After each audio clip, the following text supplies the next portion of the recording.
Most people sending text messages for sales and marketing right now have absolutely no idea what's about to hit them. And I'm not trying to be dramatic here, the game is literally changing underneath our feet. A2P 10DLC regulations are changing by the minute. Apple is adding new ways for their users to block your texts, and those 98% open rates that SMS was famous for, you wish. But here's the good news. You don't have to be one of the people who gets blindsided by this. You could be one of the few who sees it coming, adjusts early, and actually benefits while your competitors are scrambling trying to figure out why their texts don't get seen anymore. In this video, I'm showing you the 6 shifts happening right now in the SMS marketing and sales space, how your business will be affected by them in 2026, and how you can absolutely crush them. And if you're wondering why you should listen to me, well, I've been on a mission to uncover everything there is to know about SMS outreach for the past 2 years, and I've been posting about it on this YouTube channel. I've sent thousands and thousands of text messages, got blocked way too often, closed over 300 high-ticket offers using texting alone, and I figured out a thing or two along the way. With that, let's get right into it. Okay, shift number 1 is something that most people don't even realize is happening yet, and it's this. Inbox access is no longer guaranteed. For years, everyone treated SMS like this magic channel. You sent a text message, it showed up on someone's phone, and they see it. That was the whole appeal of it, right? 98% open rates. That's what everyone said. You send a message, it gets delivered, and then boom, it's right in front of their eyeballs. That was the promise. But here's what's changed. Apple just rolled out something called the unknown senders folder with iOS 26, and this is massive. Because what it means is that texting now has an inbox placement just like email does. You know how with email there's this primary inbox, there's promotions, there's spam? Well, now text message has the same thing. There's the main inbox where messages from people you know show up, and then there's this unknown senders folder where everything else goes. And here's the kicker. Just because your message says delivered doesn't mean it was actually seen. Delivered just means it got to their phone. It doesn't mean it showed up on their lock screen. It doesn't mean they got a notification, and it might be sitting in this unknown senders folder where they never even look. So what do I think is going to happen in 2026? Well, I think we're going to see open rates absolutely tank for a lot of people, and they're not going to change anything about what they're doing. They're going to keep sending the same messages, and suddenly the results are just going to disappear. And even if you're texting people who opted in, even if you're texting warm leads, those messages might completely miss the lock screen and just sit buried in a folder that nobody checks. And here's what I think is really going to happen. There's going to be this massive gap between two types of senders. You're going to have the good senders who figure out how to hit the primary inbox, and their messages are going to get seen and opened and replied to. And then you're going to have the bad senders who are stuck in the unknown senders folder and basically become invisible. Same volume, but completely different results. So here's what you need to do to crush it. You need to make sure your very first text message is unmistakably human. And what I mean by that is you need to identify yourself immediately in the first text that you send to your lead. Just tell them who you are. Here's the rule. Identify yourself to the algorithm before you state your intent. So instead of jumping straight into why you're texting them, you start with something like, "Hey John, this is Tristan from Royal Agency." That's it. Name, your company. Clear, human, identifiable. Because Apple's algorithm is looking at that first message and making a decision. Does it look like a real person texting, or does it look like some automated campaign? And if you sound like a human introducing yourself, you're way more likely to land in the main inbox instead of getting filtered in that unknown sender's black hole. And here's a bonus tip. When you send that intro in the proper format and you send your campaign out via iMessage instead of SMS, you could actually get picked up by Siri suggested contacts. So when someone gets your message, Siri might surface your contact information right there with your picture in the conversation, which adds another layer of legitimacy and trust. It's another signal to both the algorithm and the recipient that you're a real person reaching out. All right, shift number 2 builds on top of that, and it's this. Engagement is now the scoring system. So it's not enough anymore to just get delivered. The platforms like Apple and Google and all of them, they don't just stop at delivery. They're watching what happens after your message gets delivered. Did the person reply? Did they delete it immediately? Did they report it as junk? All of that is being tracked. And replies specifically are a massive trust signal. When someone replies to your text, the platform sees that and goes, okay, this is a real conversation and this is legitimate. And that affects how your future messages get treated. So what's going to happen in 2026? If you're sending messages and nobody replies, your future texts are going to start going to spam. It's that simple. But if people are replying to you, you're going to get preferred inbox placement. Your messages are going to keep landing in the primary inbox because the algorithm trusts you. And this compounds over time. The more replies you get, better your placement gets. The fewer replies you get, the worse it gets. It's a snowball effect in both directions. So here's how you crush it. You need to optimize for replies, not for open rates. Stop thinking about how many people opened your message. Start thinking about how many people actually responded. Here's the rule. Get at least one reply from your lead before you pitch anything. In an ideal world, you'd even want 3 replies before you even think about making an offer or pitching, because after 3 back and forth replies with your lead, that report junk button literally disappears from the conversation forever. So Apple removes it because at that point, it's clearly a real conversation. So if you text that person again next week or next month or next year, that report junk button will never appear again. Now, I know you're thinking, Tristan, I want to sell. So when do I actually pitch my offer? Here's the thing. You're not waiting days or weeks to make your offer. You're just starting with a real conversation and a real question first. Get that first reply. Then in your second or third message, you could absolutely introduce what you do and make your pitch. We're talking about a conversation that happens over the span of maybe 10 to 15 minutes, not dragging it out forever. But you're building that tiny bit of rapport first, so the algorithm knows that this is real, and so the person is actually engaged before you ask for anything. So how do you get replies though? You ask stupidly easy to answer questions. I'm talking brain dead simple. You start with something like, hey John, this is Tristan from Royal Agency, and then you give them some context about why you're reaching out, and then ask one super simple question. Something like, I got your request about selling your home in Burlington, needs to be sold by April, yeah? That yeah at the end is huge. It makes it feel conversational and it makes it easy to just reply yes to. You're not asking them to write out a paragraph or response to you, you're making it effortless for them to reply. And here's another key thing. Convey one idea at a time. Don't send a wall of text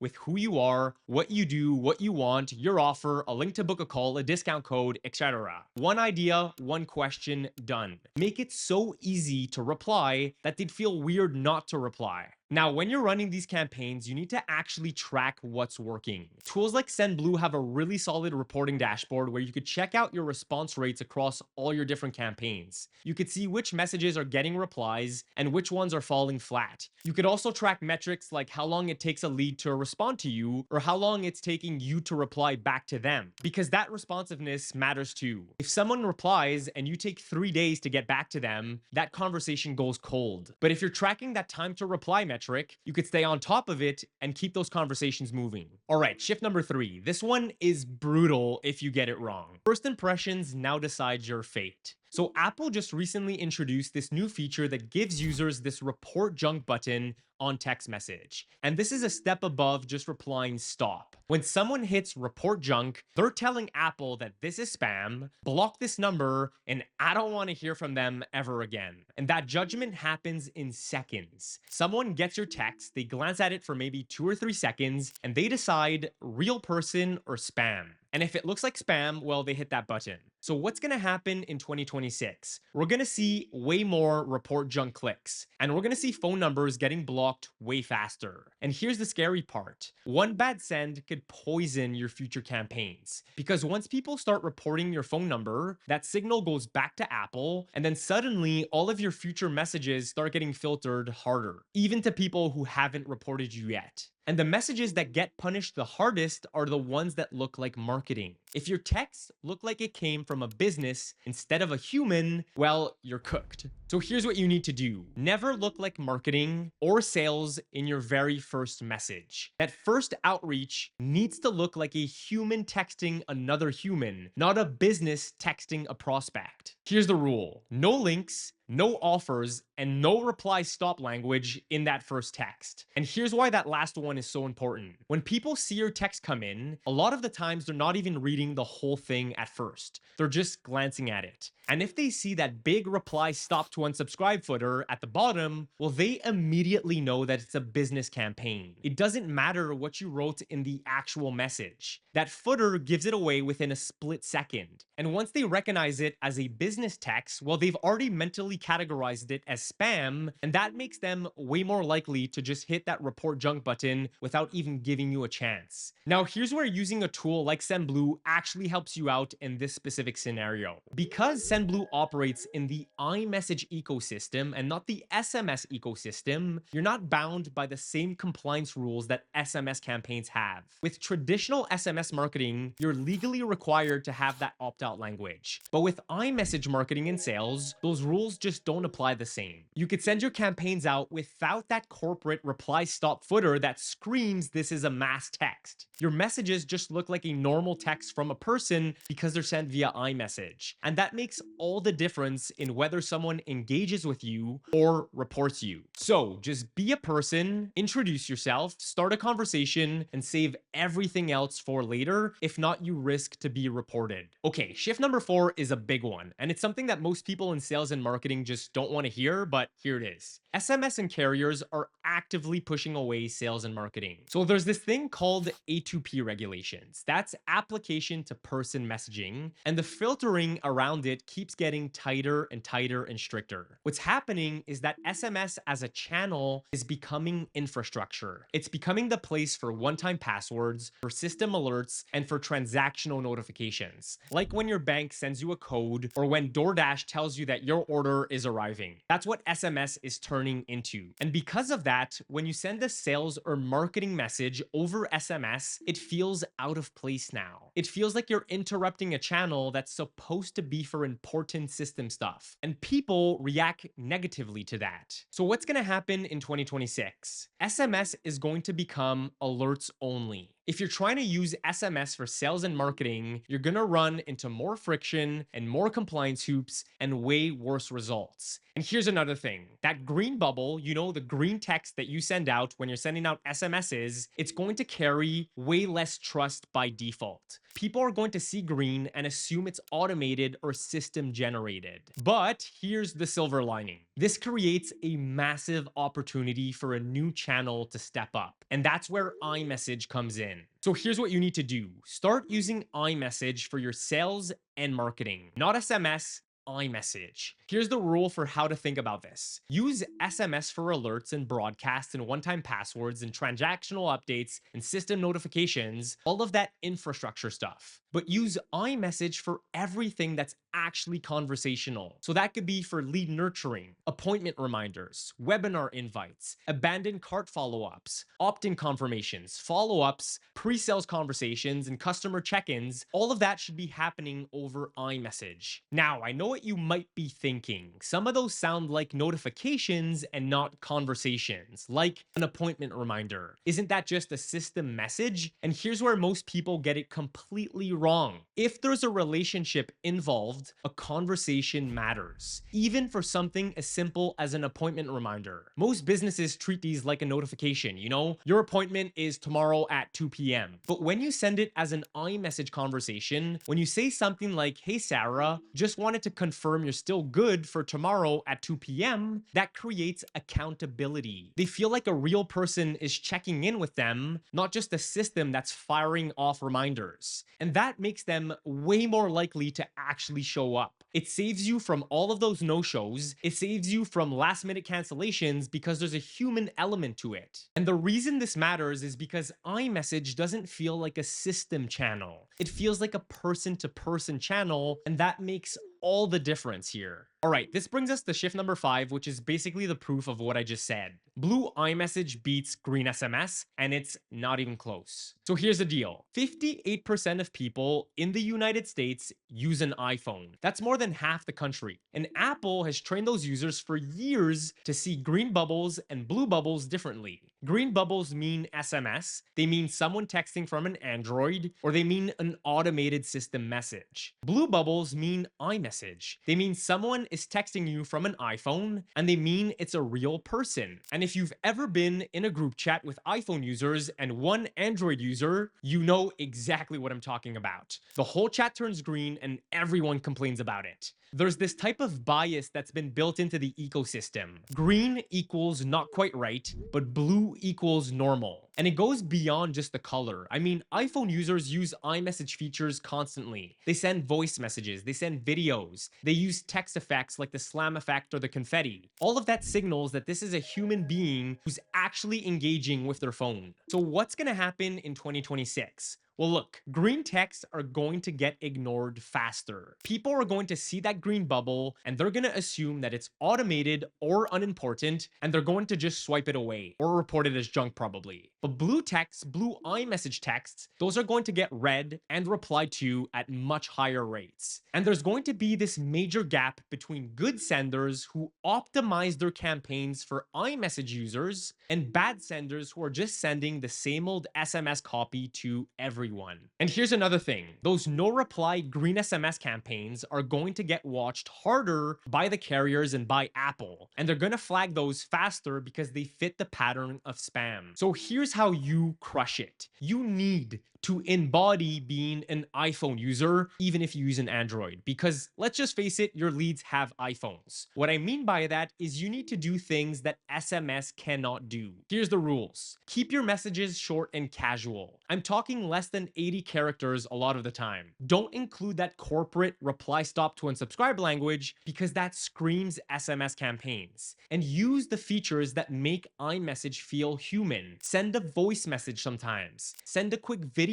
Use text effects when it makes sense. All of those things are human signals that tell the recipient that this is a real person on the other end. This is where a tool like SendBlue really shines because it's built specifically for sending iMessages at scale while keeping all of those human elements intact. So when you're using SendBlue, you get typing indicators that could pop up on your lead's phone, just like when a real person is texting them. You could send high-resolution videos that show up as native videos on their iPhone, not as links, but as actual embedded videos that they could watch right there in the conversation. You could send voice messages that feel personal and that feel human, and the whole SendBlue interface gives you one unified inbox where you could see all of your conversations and campaigns in one place. And the other really good thing is that it integrates to pretty much any other CRM that you might be using. So if you wanted to keep your conversation history tracked in your CRM like Go High Level or Salesforce or HubSpot or Monday.com, you can do that and have SendBlue plug right in. And all of this matters because it makes your outreach feel less like a campaign and more like a real person is reaching out. When someone gets a message from you and they see that typing indicator, or they get a voice note, or they see a video that plays natively in their conversation, their brain doesn't register it as marketing. It registers it as, oh, someone is actually talking to me and this is a real person, and that's the whole game here. All right, last one. Shift number 6. Campaign texting is collapsing.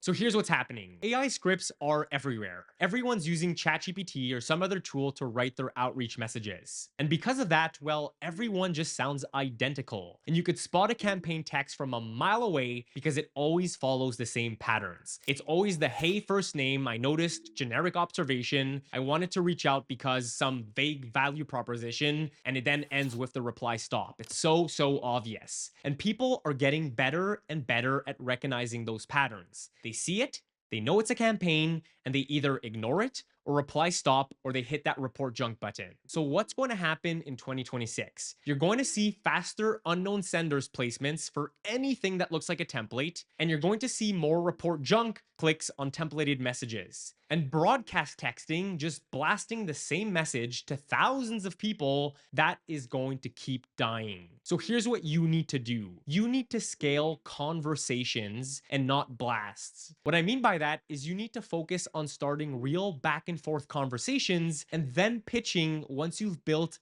just a tiny bit of rapport with them. Don't lead with the pitch, lead with the conversation. Here's the rule. Automate the first 1 to 2 texts, that's totally fine. And this is where a tool like SendBlue becomes essential because you could use it to automate sending those initial iMessages at scale. You could set up your campaigns and your workflows to send out that first personalized outreach message to all of your contacts. And then you could even automate your follow-up sequences so that if someone doesn't respond to your very first message, well, a second message is going to go out automatically a few hours, a few minutes, a few days later. You could even automate sending videos or voice messages as a part of that sequence, which just keeps that human touch while still being different and being scalable and not being recognized by all of those spam filters. But here's a key shift. Once someone replies, a human needs to take over. A real person from your team needs to jump into that conversation and respond naturally. Because the moment that it starts feeling like they're talking to a bot or to a script, they're going to disengage. That first message or two could be automated, that's how you scale, but the actual conversation needs to be real with your lead. Oh, and track your reply rates. That's the number that matters in 2026.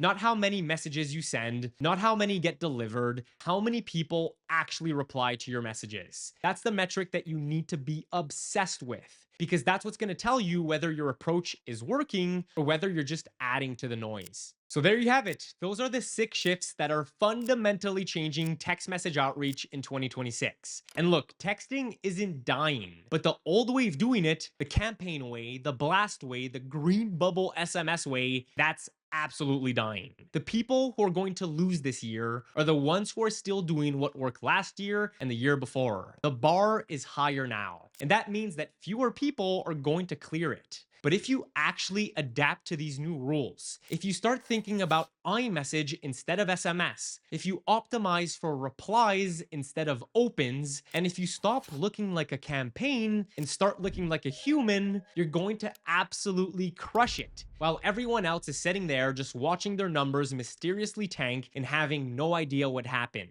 So that's the game. Adapt or get left behind. And if you want to see exactly how to start integrating iMessage to your CRM and to your business and to your SMS campaigns, just check out this video that I'm going to tag right here, which is going to walk you through how to set up SendBlue in any CRM that you might be using right now. And if this video was helpful, feel free to drop a subscribe on my channel. I'm going to keep talking about everything that surrounds SMS marketing, outreach, sales, iMessage marketing campaigns in the next following year, and I want you to be a part of it. So thank you so much for watching, and yeah, I'll see you soon.